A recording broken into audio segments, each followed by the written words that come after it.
Thank you. Yes. Ed?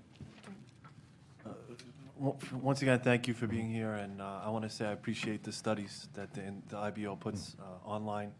You said these are very complicated issues, and for many of us up here, it helps clarify things and it helps us try to find solutions to these difficult problems.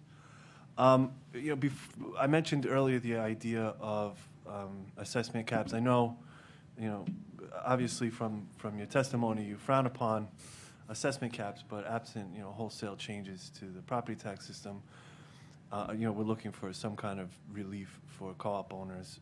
How do you think that would impact the city's revenue structure if you went to, let's just say, just hypothetically, like 8% cap of 30 over 5 years? I can't give you a number. I'd have to go back and analyze it. As you indicated, I think adding yet another complication or another layer to the assessment process, it will just create additional confusion. It may, depending on exactly how it played out, I mean, it could have an effect on existing disparities, make them worse, maybe make them better. So I think,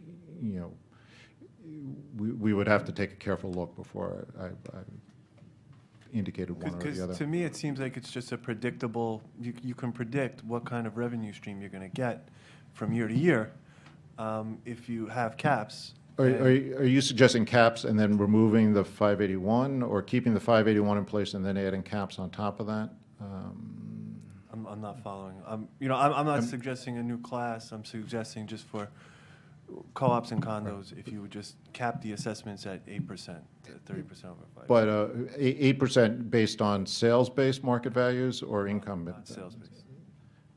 I think that's adding yet another layer of confusion to the, and it's another layer in the onion that I'm not sure you'd have to think hard about whether that was worth what you get out of it. I don't know.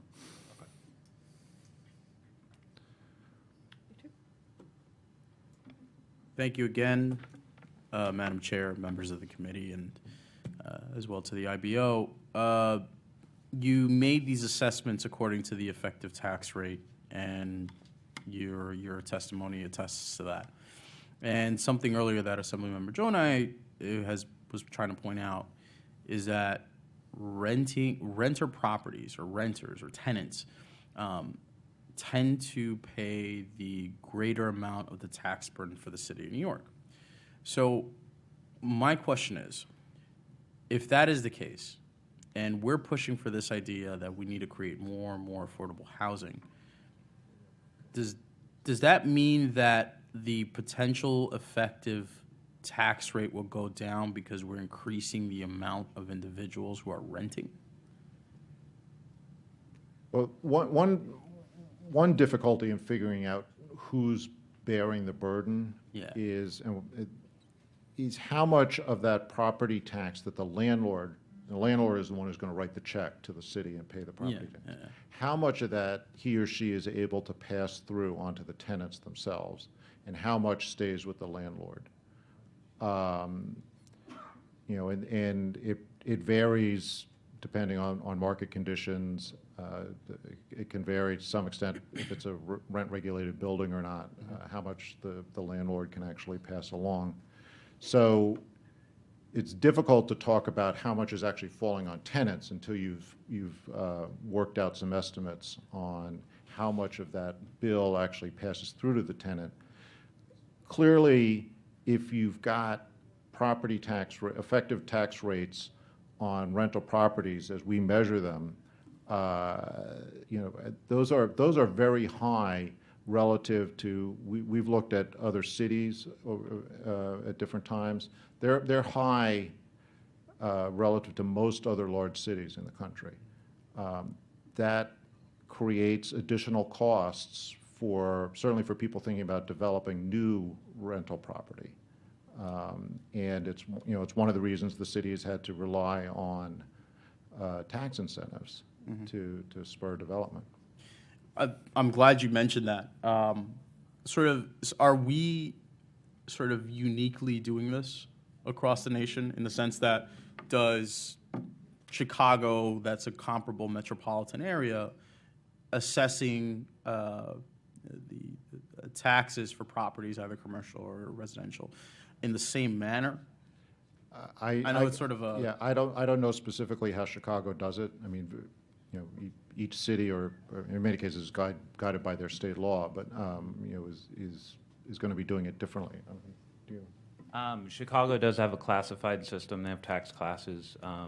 Most major cities do not have the autonomy to create their own tax system. So Nassau County, New York City, Chicago, and Philadelphia are kind of unique in that sections of state law have been carved out for them.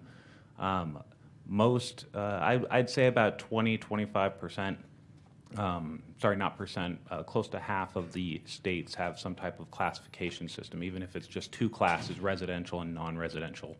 And then there's instances like Minnesota, which has approaching 20, with various ratios, categories broken down by market value, with specific ratios for each range of market value.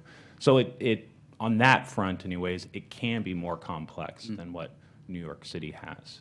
But again, that's extreme. New York City is probably closer to the average if you're just looking at in terms of the number of property classes.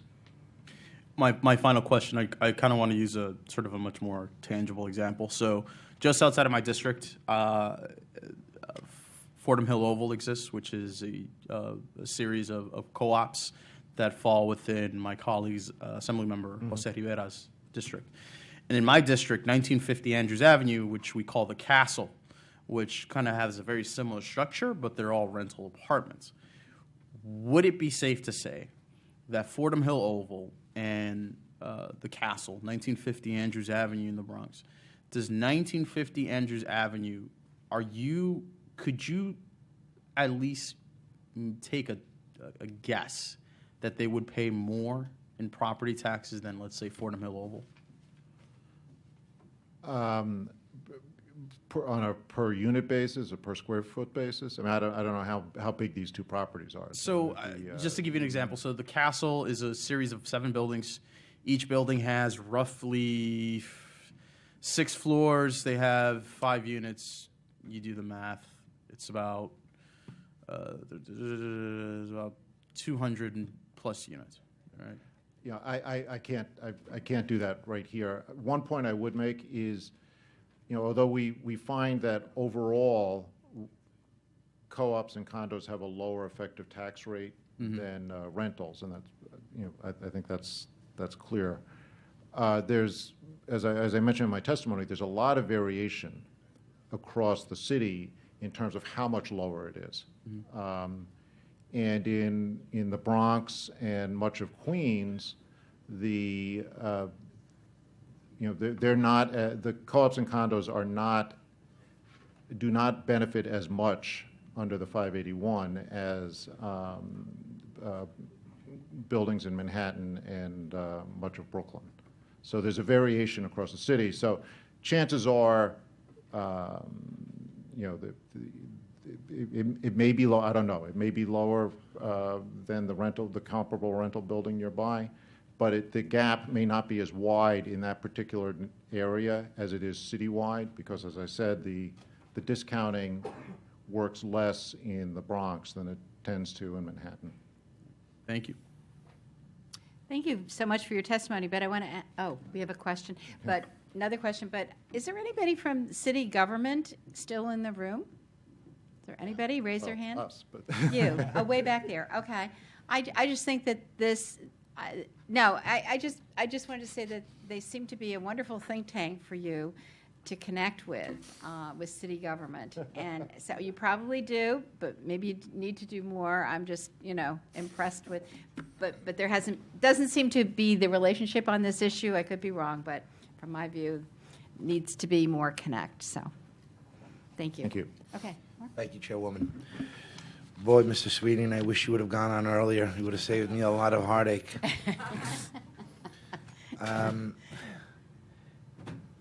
Is it New York City, is it safe to say that we are the highest real estate paying city across the country?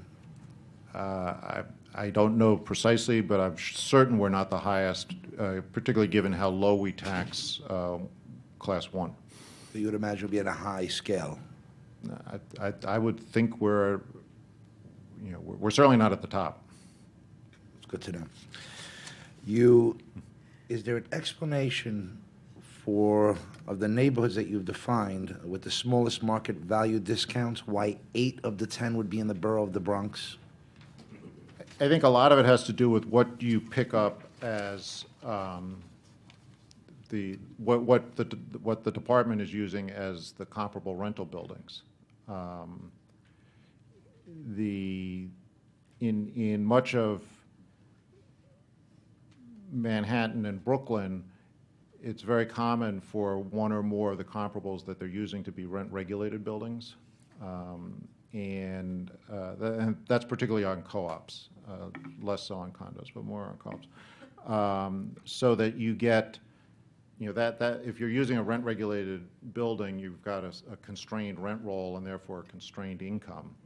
And so the income you pick up as your comparable and then impute it to a co-op building can be, creates quite a wide difference, particularly if it's a luxury co-op building in Manhattan, that the sales prices reflect the amenities of the co-op building, and the finishes and the nature of the building is just very different from a rent-regulated rental building that they're quite likely using as a comparable.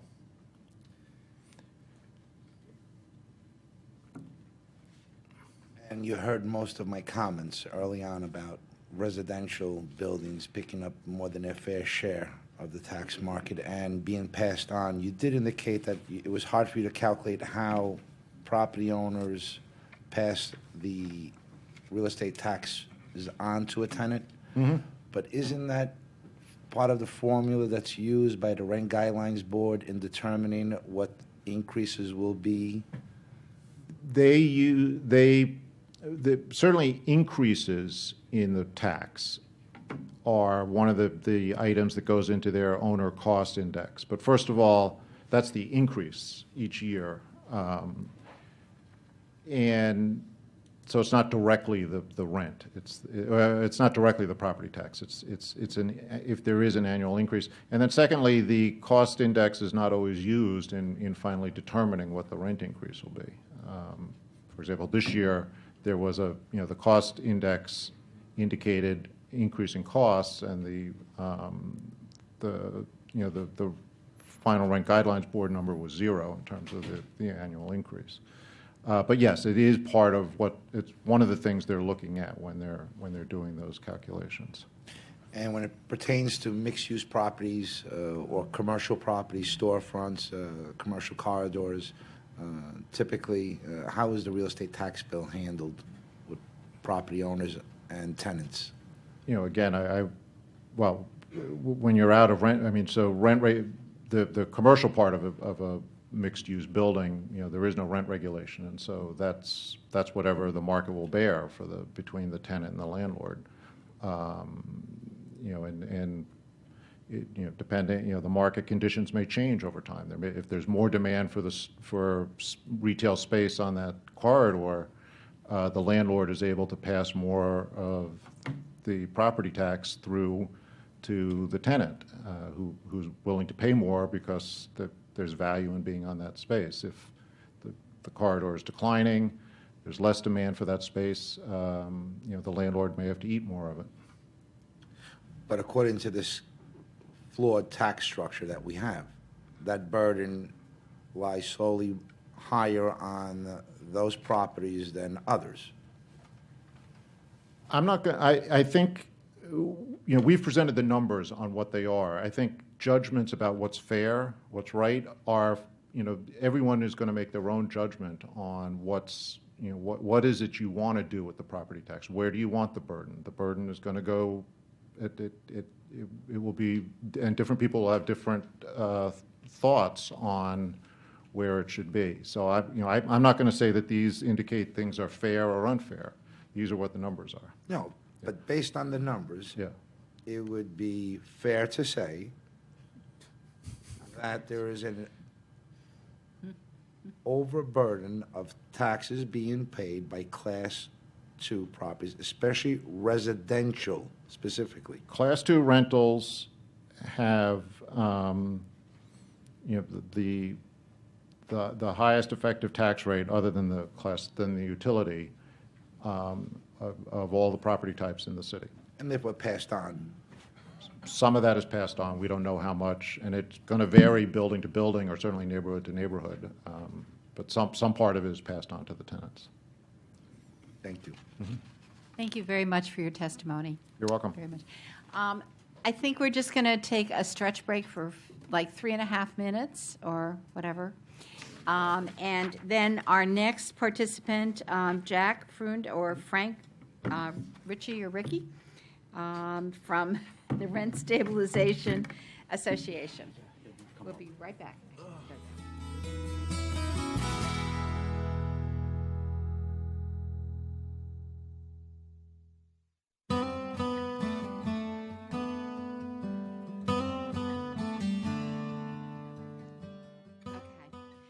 All right, we have our next person to give testimony from the Rent Stabilization Association, and you're Frank. I'm Frank Ricci, Frank Ricci. Director of Government Affairs at the Rent Stabilization Association.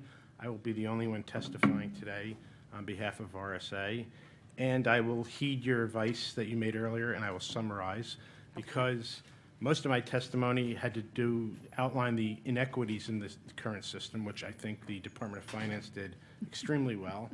And the balance of my testimony had to do with the unfair burden that's really placed on Class 2 rental within the system, and how they are overburdened compared to co-ops, condos, and certainly Class 1. By way of background, the Rent Stabilization Association is a trade association that represents building owners in New York City. We were a quasi-state agency up till 1984. Then we became just a private trade association. And we do have a number of co-ops and condos as members in our database. We have about 25,000 members, and those are buildings, and collectively that's about 1 million units of housing. It's safe to say that in our surveys of our members, if you went back to around 2000, property tax consumed about anywhere from 18 to 23% of every rent dollar that an owner collected from their tenants. Today, it's easily anywhere from 28% to 40% of the rent dollar goes to property taxes. And as you heard the prior speaker say, many of these tenants don't get a tax bill. They're not aware that much of their rent dollar is going there. And whether they're unregulated or regulated, even if they're regulated, a portion of that over time is going to go to property tax. And that's a problem for the whole, and I think the theme that I just want to emphasize, basically, to summarize my testimony, is this is a problem for affordable housing. And I know that all of you in Albany work very hard all the time on the affordable housing issue. But when you start consuming that much extra money from every rent dollar to property taxes, and keep in mind, up until 1986, water and sewer bills were included in your property tax. That has been taken offline. That's a separate charge altogether. So it's fair to say that in some cases, 40 to 45% of every rent dollar is going towards city government in one form or the other, either for taxes or water and sewer rates. Something's going to suffer when that goes up so dramatically over time. And so either the owner is not going to be able to do the capital improvements that they would normally do. They're going to have to either cut back on repairs, or they're just not going to have money for further investment in other buildings if they're professional building owners. I think one of the suggestions that I wanted to make here that is not an overall solution to the problem, but does deal with a little bit of the inequity in the system, has to do with the concept of creating two tax classes, a residential class and a commercial class, with a fixed ratio between the two classes so that it wouldn't solve the whole problem, but it would at least solve the issue of the politics that has entered into the system over the last 20 years. And I think you heard both prior speakers talk about the fact that the city council has the, under the law, the flexibility to fluctuate each tax class, the share, by 5%. And some years, the legislature has chosen to limit that flexibility. In other years, in the last few years, they haven't done anything on it, so it stayed at 0. But that's important because over time, even if it's 2% a year, 3%, that grows and grows, and that's why you have this big inequity now between Class 1 and Class 2 and Class 4, as a matter of fact. Class 3 actually was taking a lot of that burden. They actually sued the state and won, sued the city and won, I mean. So they've actually been pulled back a little bit. But if you just had 2 classes with a fixed ratio so that the city council couldn't play with that each year, I think that would at least temporarily solve the problem. But I think the major point that I wanted to make today is that we are very, very happy that this hearing took place, and we just hope it's the first step in starting a much bigger conversation to figure out what the right policy should be. Mm-hmm. And I think that the 2 prior speakers, where they were ducking some of the questions, obviously they had to, but it really is a policy decision. You're the policy makers. At some point, between you and the Senate are going to have to figure out what the right policy is, and maybe using the tax system for preserving affordable housing is going to be a lot cheaper than always coming up with tax abatement systems and billion-dollar programs to create affordable housing, when if at the beginning, if you just lowered the tax rate a little bit on a lot of the rental property in the city, you might not be expending the billions of dollars down the road that we've seen over the last 20 years. So with that, if you have any questions, I'd be more than happy to answer them. I appreciate your comments about, having this first hearing or first discussion about where the city needs to go. But let me ask you, do people go to a city council meeting individually or as groups and talk to the city council members about them putting together a group, a task force, a think tank or whatever to really deal with this issue? Could you or others in the field do that to prompt the next round of discussion? Well, we do, and I know that individual organizations have prompted, especially legislators in Queens, where it's a big issue, and I know that Assemblyman Braunstein and Assemblyman Rozek have heard a lot of these complaints from the co-op owners who've really experienced this big increase in property taxes quickly over the last 5 to 8 years. I think as individuals they go. The council has not, in my opinion, shown a lot of interest in tackling the overall tax problem in the city. Mm-hmm. And maybe that's just because, as I said and other people have said, a lot of the renters in the city who are paying this, they don't see the tax bill. So, and we find this, we hear this anecdotally from our members all the time, that the tenants, when an owner does explain to them, by the way, you are 35, you're paying this. This is why there's so much pressure to raise your rent, especially if you're unregulated. Then the light bulb goes off. Mm-hmm, mm-hmm. And I think it's the complexity of the system that actually the city enjoys to a certain extent. Well, maybe if some of my colleagues in the Assembly introduce legislation to do something very dramatic, it would also facilitate the discussion. It would certainly get their attention. Right. Any questions? Victor? First of all, thank you so much again for spending some time with us. I have just a general question.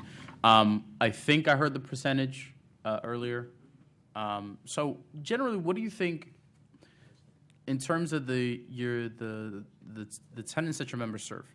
What's the percentage of their tenants' rents do they pay in terms of these taxes on sort of the aggregate, on average, like rough numbers? I'm not of the rent dollar that comes in right now. The average is about 30%. It's a pretty significant. And water and sewer is separate. So when you add water and sewer into that, that's. I'm sorry to cut you off. That's sort of my question. Why was it separated? 1986, the city of New York really wanted to take water rates offline. They needed a way to pay for the third water tunnel, which they've been building for 40 years now. So the legislature created the New York City Water Authority in 1986. The Water Authority is able to float bonds and bill separately from the property taxes. So that's a separate entity that sets rates every year, and those rates are extremely high. But the other thing, part of that whole process was they required every building to have a water meter. Right. And when the tenants in the building have no incentive to conserve water, so those bills can be very high in some buildings, especially in low-income areas. That's fair. So I think to Chairwoman Gale's point, if we were to do something in our body that would necessarily elicit response from our colleagues, if there was either a way to create a system where I guess it's a little bit more transparent in the sense that if tenants would actually see what they're paying, do you think that would sort of at least facilitate a conversation in? I do. I think that if people realized, where their rent is going each month, if they had a better understanding of it, I think it would engender a more healthy discussion and maybe ultimately more transparent process. And my final question, again, is, so are rents sticky in the same way that, let's say, like a gallon of gas is? For example, if we're paying, right now I think the last assessment that we got is about $31.58 for a gallon of crude. The highest I remember, it was 141.6 for a gallon of crude, 4 or 5 years ago, whenever it was. So if the tax burden would dramatically fall, if I were to use Assemblymembers Joe and I's magic wand, take it from him, if we were to use that sort of assessment and we would dramatically drop the tax burden for building owners, would tenants see a direct drop in their rent? Certainly, the pressure to increase rents would subside. I can't make a blanket answer because it depends on the size of the building. If it's an elevator building, there are a lot of buildings that defer maintenance over time. And if some of those buildings would, if all of a sudden they paid less in taxes, they might decide to now go ahead and replace some of those major building systems that they've been putting off for a couple of years. Just because you have to keep in mind, in New York City, over 50% of the rental building, Class 2 buildings, are over 75 years old. So as they get older, they need more upgrading, more maintenance, and that's a big burden for building owners. And in the interest of full disclosure, the majority, I would say the overwhelming majority of my district are tenants. I have very few single-family homes in my district, and if tenants on the average are paying 30% in terms of taxes, I think that's a valid conversation to have. I can tell you this, for small building owners, on the smallest buildings, maybe what was referred to earlier as the 2A and 2B, which is 10 units or less, if those owners were to receive a drop in their property taxes, they would probably freeze for a small owner like that, the having a good tenant who pays on time, who doesn't bother other tenants in the building, who's not a nuisance, those owners have a much closer relationship with those tenants, and they don't want to raise their rents if they don't have to. Just as long as they can get by, they're very happy if there's no problems in the building. So for those tenants, it would be a big help. Okay, thank you.